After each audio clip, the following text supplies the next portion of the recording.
Bapak Ibu yang saya hormati, insya Allah saya akan coba persingkat. Paling tidak 1 jam saya bicara, setengah jam untuk saya beri kesempatan untuk tanya jawab. Karena 10.30 saya harus meninggalkan tempat ini, jam 12 harus terbang lagi ke Jakarta. Baik Bapak Ibu yang saya hormati, coba langsung deh. Bapak Ibu yang saya hormati, pada tahun 2023, seperti tadi pengantarnya Pak Andi sebenarnya udah tahu, cuma nggak mau bicara tentang itu. Sengaja simpankan ke saya. Bahwa kita mencoba tahun ini ada 2 skema. Ya. Yang pertama ada KIP kuliah yang seperti setiap tahun kita terima. Yang kedua ada bantuan biaya pendidikan yang kami sebenarnya beri nama itu co-funding kalau istilah kerennya barangkali ya. Karena kenapa? Kita memberi bantuan kepada mahasiswa tapi tidak 100%. Karena kita berharap ada kontribusi co-funding dari orang tua. Contoh, mereka yang berdomisili di Makassar sendiri tidak ngekos karena rumah orang tua, makan juga pagi sore sebelum ke kampus masih sarapan di rumah dan sebagainya. Mungkin uang biaya kuliah saja diberikan sudah cukup. Itulah sharingnya orang tua, karena tetap tinggal sama orang tua, makan bersama orang tua. Itu kan bentuk co-funding dari orang tua yang harus kita hargai. Nah ini yang harus nanti kita akan perdalam itu. Tapi 2 skema ini kami tahun ini memberikan hal itu. Karena kenapa? Bapak Ibu yang saya hormati, kami sadar betul bahwa skema pertama yang jumlahnya terbatas, tentu banyak orang yang membutuhkan beasiswa. Makanya kementerian kita mencoba mencari formulasi apa lagi yang bisa menutupi kekurangan dari yang KIP kuliah reguler ini. Ya.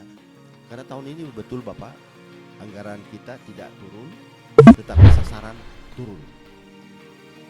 Coba next slide. Bapak Ibu yang saya hormati, kalau kita melihat tren anggaran kita, satu-satunya di Kementerian Pendidikan, Kebudayaan, Riset dan Teknologi, program yang tidak pernah turun anggarannya, bahkan kenaikannya satu-satunya program kenaikan anggarannya seperti ini. Gak ada Pak samanya. Saya mengelola juga PIP, Program Indonesia Pintar, mulai SD, SMP, SMA, flat terus mulai tahun 2015 sampai sekarang sudah 8 tahun, nggak pernah bertambah anggarannya. Anggarannya hanya ada di angka 9,6 triliun, sasarannya hanya ada di angka 18 juta siswa. Terus dari awal lahirnya program sampai sekarang nggak pernah naik. Tapi alhamdulillah KIP kuliah Bapak Ibu yang saya hormati, saya bergerak aja Pak Andi ya, karena tidak di samping. Kalau kita melihat tahun 2020 Bapak Ibu, saat mana take over dari bidik misi menjadi KIP kuliah,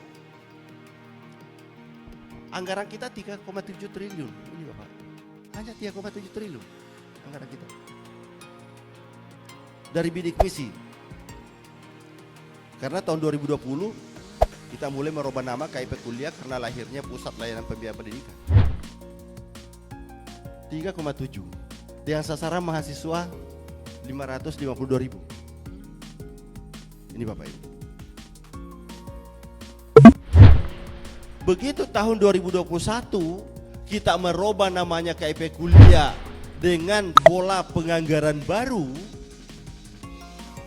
UKT SPP-nya kita naikkan berdasarkan akreditasi ABC 2,4 C-nya, 4 juta maksimal untuk B-nya, 8 juta maksimal untuk A-nya, dan bahkan bisa sampai 12 untuk fakultas kedokteran yang akreditasinya A, unggul. Langsung lompat anggaran Pak. Gak ada program seperti ini di kementerian. Dari 3,7 menjadi 7,5. 7,5 triliun. Satu-satunya program di kementerian. Karena kita butuh dana, menaikkan SPP UKT, menaikkan biaya hidup. Yang selama 10 tahun dari 2010 sampai 2020 masih angka bidik misi karena peralihan warisan RKKL dari Belmawa saya terima. Masih 2,4 untuk SPP-nya, UKT-nya 4,2 per semester karena 700.000 per bulan. Ini Bapak Ibu yang saya hormati. Inilah yang kita maintain sekarang, pelihara, supaya ini kita perbaiki terus menerus Bapak Ibu. Mulai tahun 2021 ini. Inilah yang kita pelihara sekarang. Dengan kenaikan harga satuan biaya hidup dan UKT SPP, inilah yang kita pelihara. Sehingga pada tahun 2022 yang lalu, karena ini sudah ada yang barunya ini, yang mahasiswa barunya sudah ongoing 1 tahun di sini, kau otomatis waktu di sini masih 1 semester. Tapi begitu tahun kedua menjadi 1 tahun, maka angkanya naik menjadi 9,9. Ya Bapak Ibu ya. Begitu tahun ketiga 2023, anggaran kita juga naik 11,7 triliun. Tapi tentunya sudah 2 tahun yang naik menjadi ongoing. Artinya dana kita 11,7 triliun lebih banyak terserap kepada ongoing. Sehingga sisanya dari 11,7 triliun itu tinggal bisa mencakup 115.000 mahasiswa baru saja. Ini logikanya Bapak Ibu. Sehingga tinggal bisa mengcover 115.000 karena ongoingnya sudah 692 yang pola pembiayaan baru. Sehingga itulah yang lebih banyak menyerap anggaran. Jadi anggaran kita salah kalau ada pertanyaan atau wartawan mengatakan kok KIP kuliah turun. Saya udah berkali-kali Bapak Ibu mungkin udah lihat di Tempo, di Kompas, saya respon pertanyaan ini.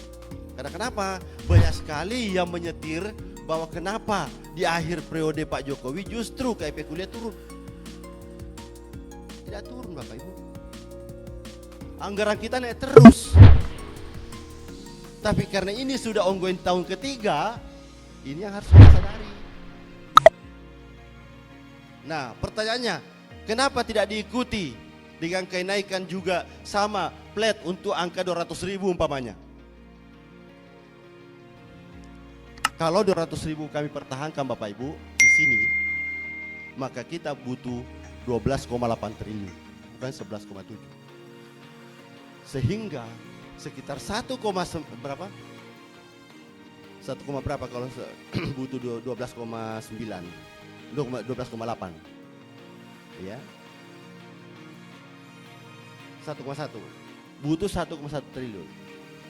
Artinya kalau saya pertahankan 12,8, anggaran pendidikan tinggi, karena ini bahagian dari anggaran pendidikan tinggi, paling tidak ada 2 direktorat di Dikti harus tutup Bapak Ibu. Karena anggaran akan diambil semua dari sana. Karena kenapa? Pagunya kementerian kita tidak bertambah. Itu loh Bapak Ibu. Arti kue besarnya kementerian kita 80 triliun, inilah yang dibagi-bagi. Sehingga kalau KIP kuliah ngotot mau 12 triliun, 8, ada 2 direktorat di Dikti harus tutup, nggak ada programnya Bapak. Nggak mungkin. Belmawa harus jalan tetap. Pak Lukman juga ke lembagaan juga harus jalan. Pak Sofwan juga harus jalan. Nggak mungkin. Artinya inilah kebijakan kita mencoba semua tetap stabil. Nah ini Bapak Ibu yang sama. Pertanyaan berikutnya lagi boleh jadi muncul. Ya kenapa Bapak nekat menaikkan kalau anggarannya tidak bisa dijamin? Sebenarnya anggarannya terus. Kalau kita tidak melakukan perbaikan di tahun 2021 Bapak Ibu, saya nggak bisa bayangkan seperti apa teriaknya perguruan tinggi negeri maupun swasta. Karena kenapa? Sudah lebih 10 tahun bidik misi nggak pernah ada kenaikan. Sementara SPP di level kampus mungkin sudah 3 kali SK Rektor berubah. 2,4. Coba Bapak Ibu. Mungkin sudah 2 kali SK Rektor itu berubah. 3 kali SK Rektor itu berubah untuk menaikkan. Kalau negeri masih mending, masih ada leveling skala UKT 1, UKT 2, UKT 3. Udahlah, semuanya UKT 1, 2 saja umpamanya. Tapi di PTS coba. Ya, 1 angka. Apa enggak menjerit semua teman-teman? Kalau kami enggak ada usaha itu gitu loh. 11 tahun loh sampai di sini. Mulai tahun 2010 sampai 2020. 11 tahun kita menderita hanya 2,4. Sementara anak-anak kita tetap ingin kuliah ke prodi yang terbaik. Makanya selalu saya katakan dulu, kalau ada bidik misi KIP kuliah tahun 2020 masuk di fakultas kedokteran, itu ibaratnya pemanisnya kampus. Karena kenapa? Kalau sudah 2-3 mahasiswa di situ, subsidinya terlalu besar. Coba kalau rata-rata 20 juta pemain SPP-nya, ini anak hanya 2,4. 3 orang sudah berapa harus disubsidi? Ini Bapak Ibu. Jadi di sini logikanya. Saya ingin memberikan pengantar supaya Pak Ade Lukman tidak terlalu repot untuk menjawab. Karena pasti tumpuannya Bapak Ibu semua bertanya ke dia. Kenapa ini Pak Andi turun? Apakah perjuangannya Pak Andi kurang pendekatan ke Pak Kahar sehingga kuotanya sedikit? Kan pasti begitu. Kenapa sih Pak Andi tidak bisa lobby Pak Kahar pada orang kita gitu loh. Pak Soekardi udah kesenyum tuh, karena udah pernah mengelola KIP kuliah banyak. Sekarang berapa? Mungkin 10 ya Pak. Ini makanya sengaja saya datang ke sini supaya Pak Andi lebih enteng sedikit tanggung jawabnya menjelaskan bahwa Ibu. Bayangkan kalau PTS-nya ada 200 pertanyaan ke Pak Andi, kasihan dia. Jadi ini logikanya Bapak ya, jadi tolong dimaklum seperti itu. Tapi insya Allah tahun 2024 kita sudah mendapatkan pagu anggaran sekarang, bukan lagi indikatif, pagu anggaran. Dan kemarin kami langsung rapat dengan Pak Menteri, Mas Menteri, hari apa kemarin Mas Muan? Senin kemarin, untuk melihat semua keterjaminan anggaran sudah tersedia di tahun 2024. Alhamdulillah kita sudah mendapatkan anggaran kembali 200.000 mahasiswa. Karena kenapa? Sudah tahun keempat. Sudah tahun keempat artinya sudah landai. Yang tadi onggoy-onggoynya menanjak tadi sudah tahun keempat. Sudah rata. Sehingga bisa kembali stabil di sini. Ini aja sudah 13,1 triliun lagi Bapak 2024. 13,1 triliun. Sudah ada sekarang di DIPA kita. Di DIPA sekarang sudah ada angkanya. Nah ini Bapak Ibu, insya Allah tahun 2024 akan kembali karena kita sudah melandai, sudah puncak, onggoy ini menanjak, sudah tahun keempat. Jadi memang tahun ini perjuangan, karena dampak dari perjuangan kita menaikkan di tahun 2021. Inilah yang harus kita lakukan. Kenapa tahun 2021 kami nekat betul menaikkan itu? Waktu saya direktur LPDP selama 5 tahun, selalu saya diskusi dengan Pak Supriyadi Rustad waktu itu, waktu direktur dia. Kenapa bidik misi nggak bisa bergerak? Pak Kahar susah. Harus UKT rata nasional. Kenapa biaya hidup nggak bisa diklaster berdasarkan kota? Susah Pak Kahar. Rata saja 700.000 per nasional. 2021 kami temukan simulasinya, alhamdulillah bisa. Biaya hidup bisa kita mengambil data BPS, biaya layak hidup satu kota. Jadi sekarang basisnya biaya hidup itu adalah di mana kampus berdomisili berdasarkan kota kabupaten. Ya. Ini Bapak Ibu yang saya hormati. Bisa kita lakukan sepanjang kita mau. Alhamdulillah tahun 2021 berhasil kita naikkan. Dan inilah yang kita maintain sekarang, pelihara eksistensi dan berkesinambungannya. Ini Bapak Ibu yang pesan. Insya Allah penerus nanti akan sudah menikmati ini terus menerus. Ini Bapak Ibu yang saya hormati, inilah dasar yang paling mendasar pertanyaan yang bisa menyibukkan Pak Andi Lukman untuk merespon dan Pak Munawir ya Pak Munawir. Ini Bapak Ibu ya. Jadi cara berpikirnya seperti itu Bapak ya. Jadi mohon dimaklumi, kalau yang mewakili pimpinan tolong dijelaskan seperti itu penjelasannya ya. Jadi jangan sampai ada miskomunikasi sehingga yang diserang terus ada kementerian. Pertanyaannya selalu muncul baik media maupun apa, kenapa turun KIP kuliah? Karena dia hanya melihat angka ini Bapak, bukan anggaran yang dilihat. Beban negara luar biasa. Tidak ada, saya katakan tadi, tidak ada program di Kementerian Pendidikan sedahsyat kenaikan anggarannya KIP kuliah, nggak ada Bapak. Ini Bapak Ibu yang saya hormati, ini yang perlu kita lihat semuanya sebagai satu basis kebijakan yang luar biasa keberpihakannya kepada masyarakat kita. Clear di sini ya Bapak ya. Insya Allah tahun 2024 200.000 sudah di angka RKK kita, walaupun ongoing kita sudah 811, bahkan melebihi pagu yang ada sekarang totalnya. Ongoingnya saja sudah 11,2 triliun,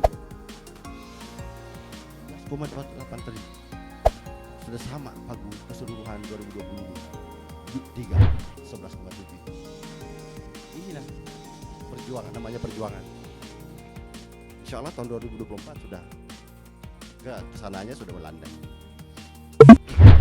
Itu Bapak ya. Next slide.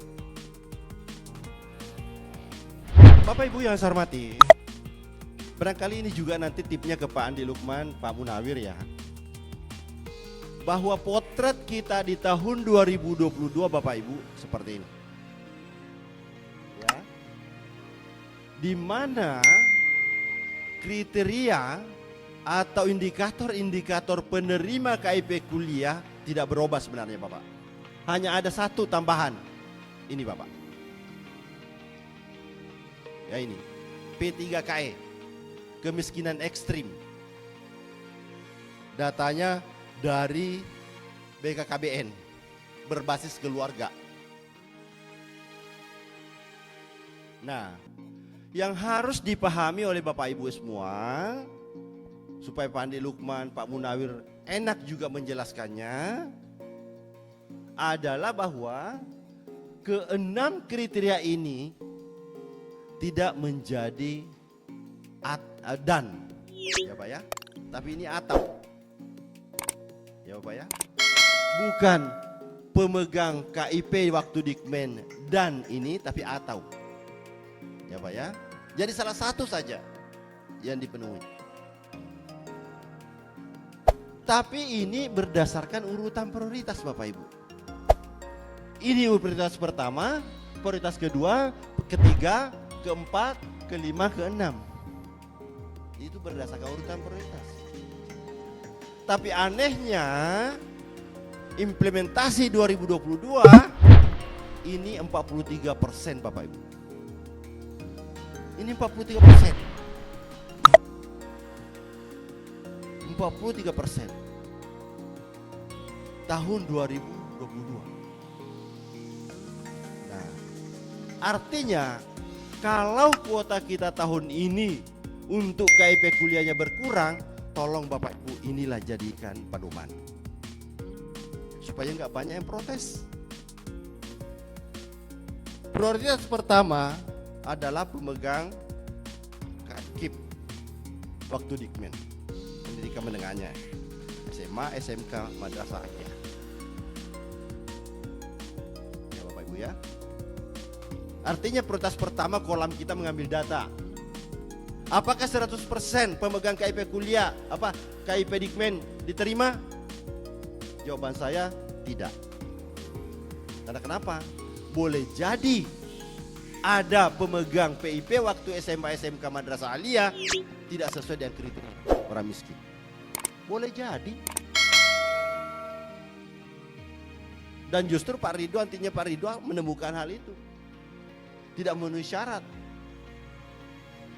Tapi kolam pertama untuk kita seleksi adalah pemegang PIP waktu SMA SMK Madrasah Aliyah. Itu kolam pertama kita dulu. Tapi tidak menjadi 100% bahwa semua pemegang ini 100% langsung lolos. Tetap ada penilaian layak tidak layak. Karena kenapa? Itu yang saya katakan tadi. Masih ada temuan-temuan kita di lapangan, pemegang PIP pun tidak miskin. Mungkin like and dislike-nya di desa masih ada. Sehingga itulah yang diusulkan oleh sekolah untuk menerima KIP atau PIP. Masih ada Pak seperti itu. Sehingga tapi kolam pertama kita dulu untuk memeriksa itu dulu. Lantas kuota kita masih ada. Karena di sini PIP tadi ada yang kita tolak karena tidak memenuhi syarat. Pindah ke kriteria berikut. Ini Bapak Ibu yang sama. Kenapa dasarnya seperti itu? Karena KIP kuliah satu impres. Impres nomor 7 tahun 2014 dengan PIP Program Indonesia Pintar di Dasmen. Satu impres Bapak. Satu impres menaungi PKH yang ada di Kemensos. Artinya sasarannya ini adalah orang miskin. Satu impres Bapak. Makanya yang didahulukan adalah yang memang satu paketnya PIP baru masuk PKH karena ini naungan impresnya sama. DTKS yang Kemensos dasarnya pemberian bansos kan DTKS. Jadi surat keterangan itu terakhir Bapak Ibu. Jangan yang menjadi utama 43% nasional. Dan saya temui, mohon maaf Bapak Ibu ini, mohon maaf Andi, di wilayah 9 ada surat keterangan dari lurah, lurahnya berbayar. KIP kuliahnya anak dipotong biaya hidupnya untuk membayar harga surat keterangan dari lurah. Kami temui langsung saya minta ke Pak Andi itu hari, ayo tindak lanjuti. Ada Bapak, jadi nggak murni lagi. Surat keterangan bisa dibayar. Nah ini Bapak Ibu ya, jadi seperti ini. Acuan kita harus seperti itu. Next slide. Nah, kemarin waktu saya tampilkan ini Pak Munawir yang paling bertepuk tangan. Wilayah 16. Katanya hanya 2 pengaduan, tapi katanya Pak Kahar itu hanya yang melapor ke pusat. Tapi di kami banyak kami temukan.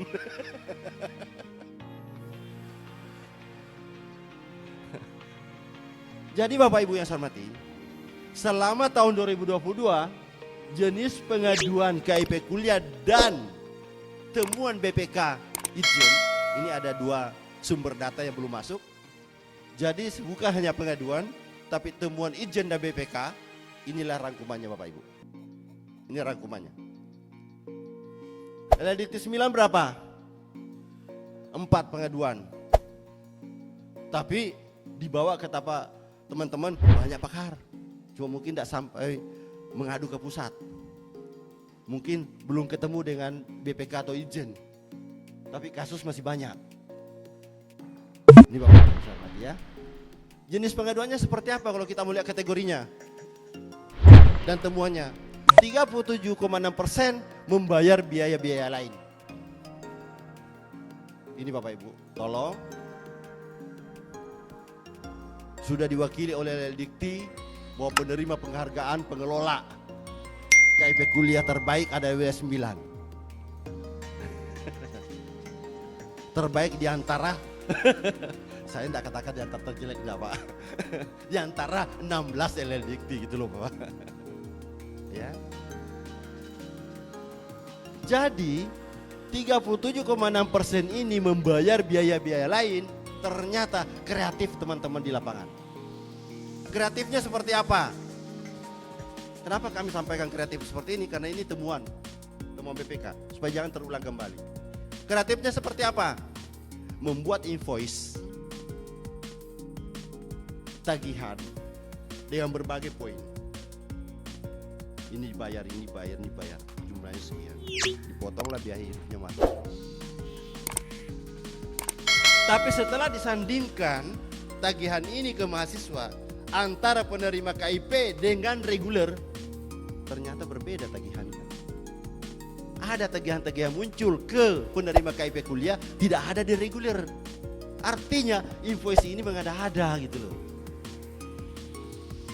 Artinya invoice ini mengada-ada karena ingin memungut, masih cemburu dengan kenaikan biaya hidupnya mahasiswa gitu loh. Kok orang miskin dicemburui sih? Iya, cemburu namanya karena mengambil biaya hidup mahasiswa. Melahirkan invoice yang tidak seharusnya dibayar oleh mahasiswa. Kok cemburu sama orang miskin gitu loh. Itu yang paling banyak Bapak. Praktek ini yang paling banyak ditemukan oleh baik itu pengaduan, baik itu temuan BPK maupun Ijen. Kenapa ketahuannya? Disandingkan antara reguler dengan penerima KIP kuliah. Mana invoice Luna? Coba.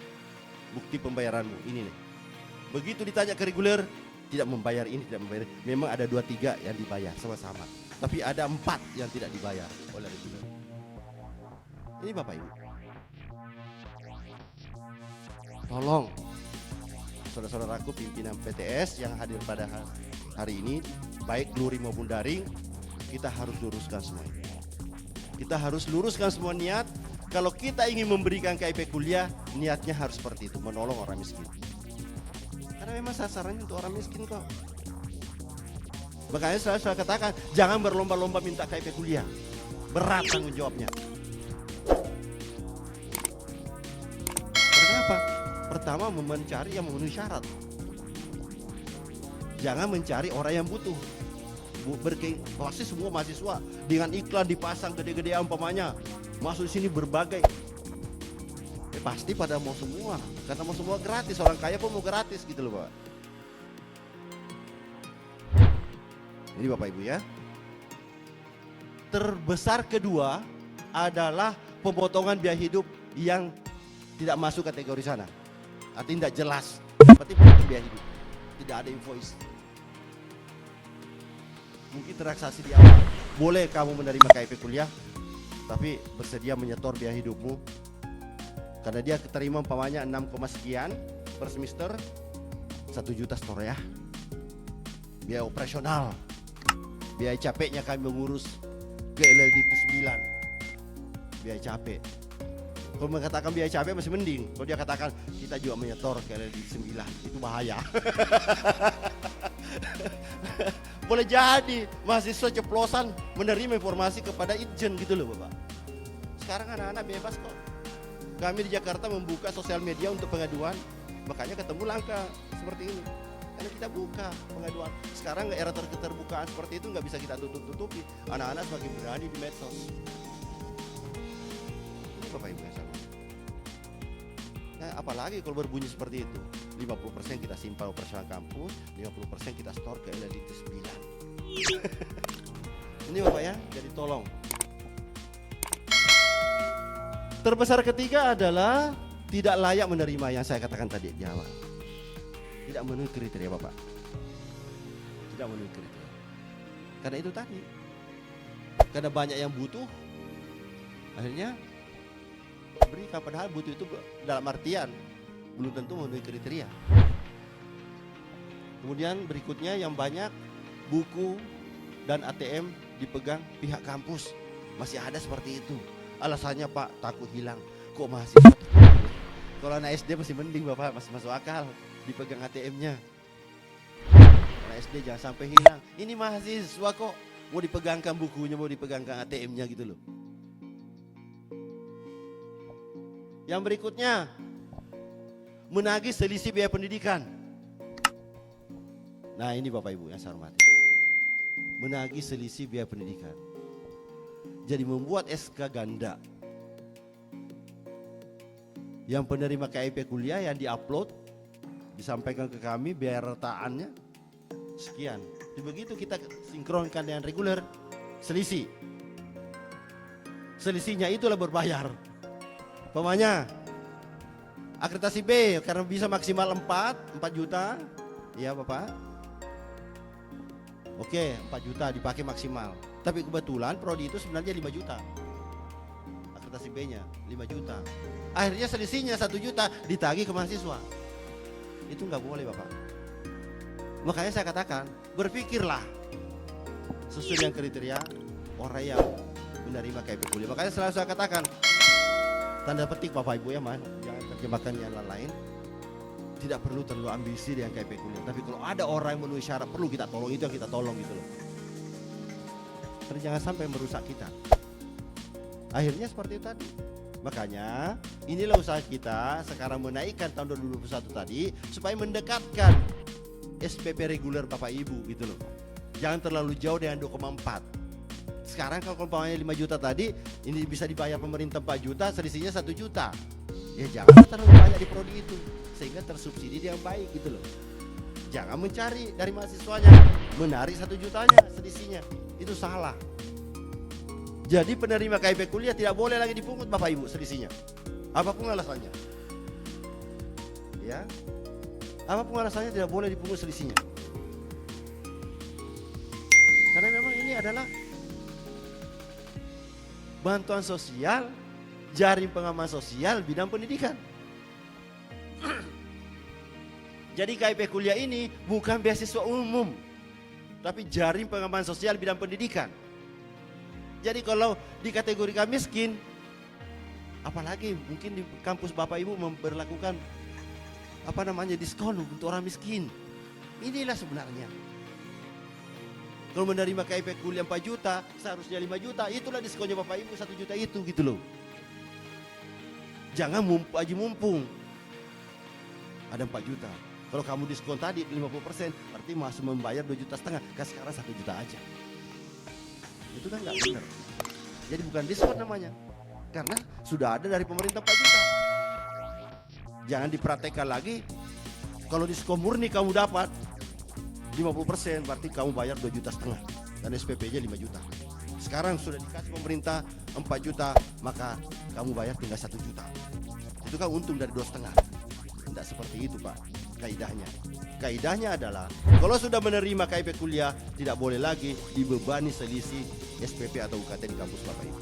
Itu risikonya. Karena ini adalah bantuan sosial, jaring pengaman sosial dan pendidikan. Ini Bapak Ibu ya, ini yang saya luruskan. Mohon mudah-mudahan tahun depan sudah 0 di sini Pak Andi. Sudah 0 ini, jangan sampai ada lagi angka 4. Dan tidak berkontribusi lagi ada di sini. Mudah-mudahan. Ini Bapak Ibu ya, jadi tolong. Ini perhatian kita semua. Ini garis besarnya loh Bapak. Sebenarnya temuannya puluhan. Tapi ini garis besarnya saja. Next Mas. Nah ini contohnya. Tadi sana hanya ada 5. Sini ada 9. Apa yang belum saya sebutkan? PT sesuai prioritas yang tadi sudah. Masih ada PPT yang melakukan pengusulan cairan setiap semester. Keterlambatan ya. Keterlambatan ini yang saya ingin sampaikan Bapak Ibu. Semoga semester genapnya sekarang sudah diusulkan semua. Ya, karena kami sudah keluarkan jadwal itu. Agustus ini 31 Agustus kalau salah ya Pak Andi. Batas akhir pengusulan ongoing. Mohon Bapak Ibu ya, perhatikan, segera usulkan ke kami untuk ongoing. Kalau untuk semester gasal yang barunya, ini masih ada waktu karena baru Pak Andi mau bagi kuotanya. Tapi ongoingnya untuk semester gasal segera diusulkan. Jangan ada keterlambatan. Dan saya titip ke Pak Andi maupun Pak Munawir 9 dan 16. Mulai tahun ini coba ditertibkan pengusulan ini, updating data di PD Dikti. Bapak Ibu ya. Karena kenapa saya sampaikan ini? Tidak tercatat di sini karena itu temuan BPK. Ada beberapa tahun lalu indikasinya mahasiswanya fiktif. Kenapa prakteknya fiktif Bapak Ibu? Asumsinya BPK. Mungkin Pak Ridwan juga menemukan hal itu. BPK kolam datanya adalah PD Dikti. Jadi sekarang BPK sudah mengaudit data PD Dikti. Jadi begitu mengambil data pededikti disinkronkan dengan SK usulan Bapak Ibu. Pededikti tidak ada, SK ada, dianggap fiktif. Padahal begitu kami cross check ke lapangan, belum diupdate di pededikti, belum diinput. Itulah diasumsikan fiktif. Karena kenapa? Tidak terdata di database. Jadi ini mohon perhatian Pak Andi, Pak Munawir. Sekarang pededikti tidak bisa lagi main-main. Tidak lagi kita secara reguler updatingnya Oktober, yang 1 kali setahun pemutahiran datanya. Sekarang setiap semester anak-anak sudah registrasi ulang ya ongoing, itu harus sudah masuk ke pededikti, harus ngalir data itu. Ini Bapak Ibu. Karena setiap audit sekarang, Itjen pun sudah mulainya Pak Ridwan ya. Kolam data yang diverifikasi adalah data pededikti Bapak Ibu. 2022 temuan BPK ini yang bikin repot kan. Karena kenapa? Puluhan ribu atau bahkan ada ratusan ribu, tapi di KIP kuliahnya puluhan ribu dianggap mahasiswa fiktif. Langsung saya pusing, Mas Menteri pusing, kok fiktif Pak Kahar, gimana sih Bu Sekjen, kok bisa ada fiktif? Tunggu Bu, tunggu Pak, kami klarifikasi. Begitu kami klarifikasi, tidak fiktif, cuma teman-teman belum mengupdate data belum menginput data pededikti. Registrasi ulangnya mahasiswa belum ngalir, baru di level kampus. Mungkin boleh jadi juga update-nya ke pededikti ke LLDikti juga mungkin belum. Baru di kampus, tataran kampus. Padahal seharusnya kan sudah update. Inilah operator ini PR-nya, teman-teman operator. Jadi Bapak Ibu yang saya hormati, jadi asumsi fiktif itu ternyata itu permasalahannya. Data kita belum terupdate di pededikti kita, sehingga begitu ngambil database perguruan tinggi baru disandingkan SK usulan KIP kuliahnya, tidak ada di pededikti. Ini Bapak Ibu ya yang saya hormati, jadi mohon perhatian kita bersama. Itu poin kedua. Nah, yang ketiga masih ada PT yang pengelola KIP kuliahnya tidak sesuai dengan petunjuk pelaksanaan. Oke, tadi ya. Tambahan biaya hidup sudah, SPP oke. Nah, yang keenam, ini juga temuan adalah double funding, Bapak Ibu. Double fundingnya bagaimana? Anak penerima KIP kuliah mengikuti MPKM dan sebagainya atau menerima beasiswa dari Pemda, dari CSR perusahaan dan sebagainya. Anak-anak kita KIP kuliah didorong, bukan dilarang. Silakan didorong untuk MPKM. Tapi tata caranya ada supaya tidak double funding. Tata caranya bagaimana? Laporkan.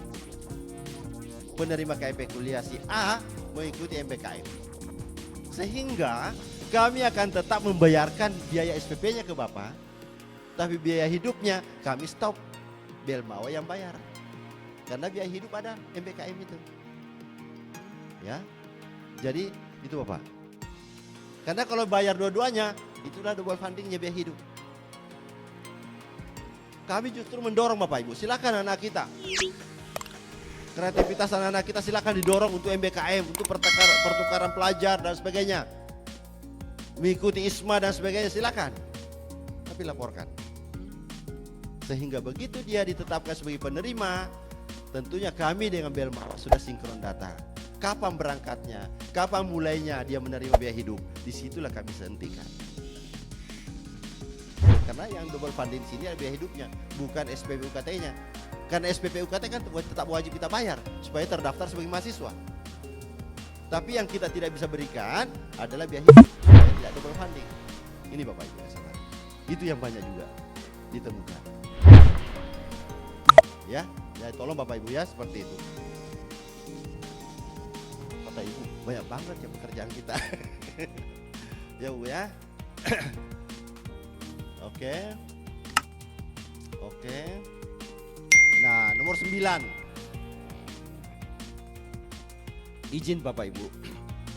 Tolong atas nama siapapun jangan sampai ada pemotongan. Jangan sampai pada pemotongan atas nama siapapun, atas peruntukan apapun yang saya katakan tadi. Pemotongan biaya hidup jangan, ya, jangan sampai ada pemotongan. Ini pasti akan menjadi temuan semuanya. Dan Bapak Ibu repot, saudara kita di Banjarmasin, nauzubillah, ada yang harus menjalani sekolah 7,5 tahun. Saudara kita di Jawa Timur ada yang harus mengembalikan 4,3 miliar. Karena kenapa? Ini praktek ini pemotongan. Ini Bapak Ibu ya, jadi tolong jangan sampai. Alhamdulillah kita belum pernah ketahuan, kita terusin aja. Jangan diteruskan Bapak Ibu. Kalau belum ketahuan, itu masih kita dilindungi oleh Allah. Kalau Allah sudah mau mengangkat semua aib kita mungkin kita malu sendiri. Ya sudahlah, zaman jahiliyah sudah lewat. Ya Bapak Ibu ya, sudah. Next. Nah, informasi kedua Bapak Ibu yang saya hormati, saya lewatkan KIP kuliah. Ini juga masih PR kami bersama Itjen. Karena BPK masih mencantumkan ini temuan adalah penerima BSU tahun 2020. Ya. Untuk LLDikti 9 ada 41 perguruan tinggi, 162 guru dosen dengan jumlah nominal 274 miliar juta harus kembali ke kas negara. Ini PR Bapak. LLDikti 16 ada 26 dosen dari 11 perguruan tinggi. 16 mana? 16 ya. 57. 116. Oh banyak. 116. Ya. 162 untuk LLDikti 9. Ini harus diselesaikan Bapak Ibu. By name, by perguruan tinggi, Pak Andi saya sudah titip sama De Ibrahim. Filenya ada di sana. Nanti silakan dibedah di sini Pak Ibrahim ya. Kasih semua masing-masing perguruan tinggi. Dari 41 perguruan tinggi ini perguruan tinggi mana saja, by name-nya siapa diberikan. Ini harus diselesaikan Bapak. Bagaimana cara penyelesaiannya? Gampang Bapak. Next. Pertama, pernyataan tidak menerima database.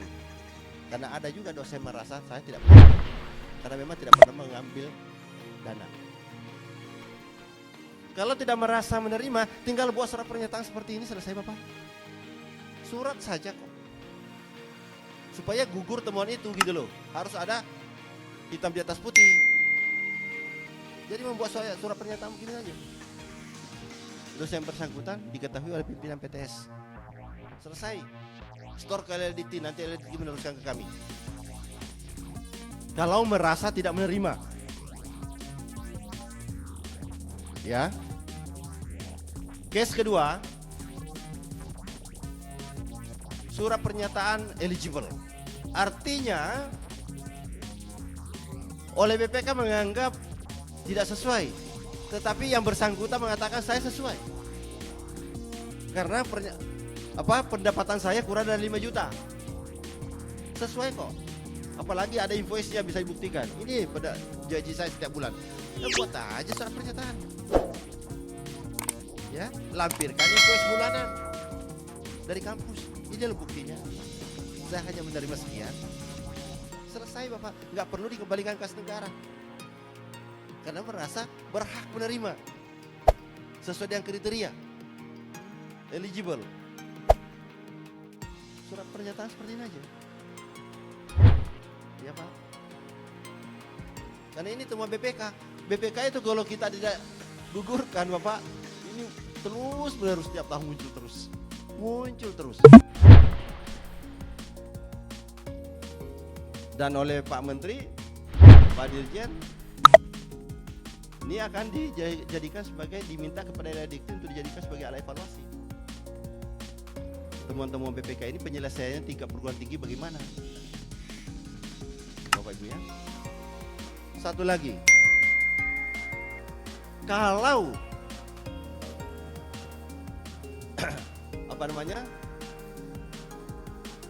memang tidak eligible dan menerima karena mungkin ini rezeki tapi tidak layak, silakan kembalikan kas negara. Tidak layak tapi menerima uang, silakan kembalikan kas negara. Ya, dia hanya anggap waktu itu ini rezeki. Ya, enggak minta kok dikasih gitu loh. Ya udah, mengembalikan dana dan tetap membuat surat pernyataan seperti itu Bapak Ibu ya. Nanti dilampirkan bukti setorannya. Bukti setorannya tentunya ada e-billing. Next, minta e-billing melalui sini Bapak Ibu ya. Kami tidak cantumkan e-billing di sini, tetapi kami cantumkan kontaknya untuk setiap orang meminta e-billingnya dari sini. Ini Bapak Ibu ya.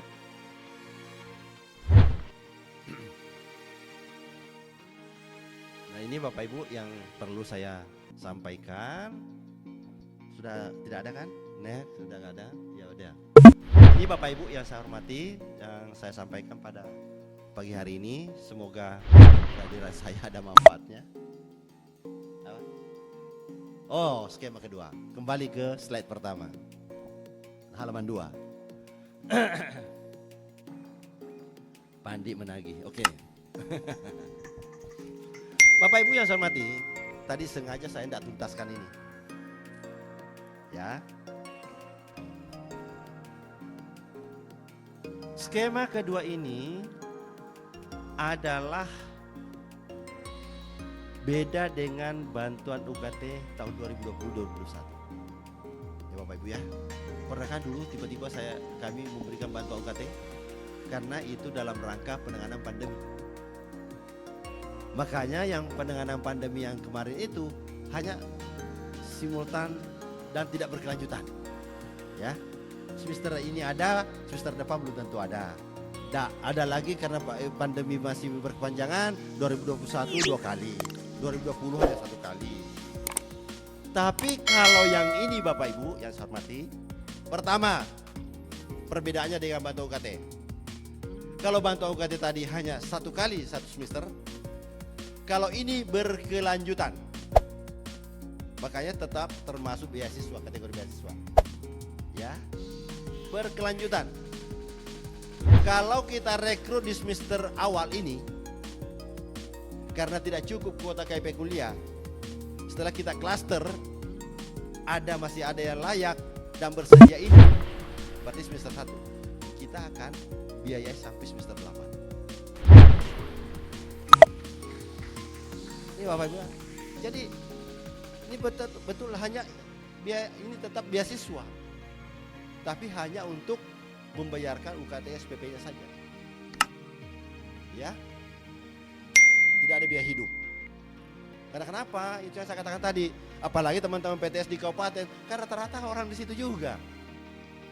Ya, rata-rata orang di situ juga. Sarapan pagi dari rumah, udah selesai. Tinggalnya juga di rumah sendiri. Ya udah, tawarkanlah yang ini. Jadi Bapak Ibu ya. Jadi ini Bapak.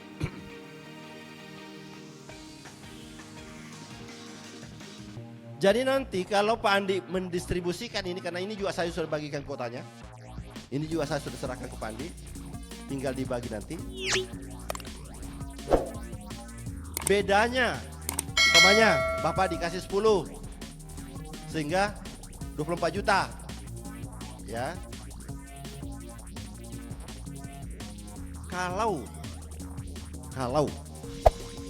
SPP kita di bawah 24, lantas masih ada lebihnya, bagaimana Pak? Ada 2 cara. Boleh mengoptimalkan dengan sasaran, boleh subsidi silang dengan yang di atasnya. Enak kan Pak?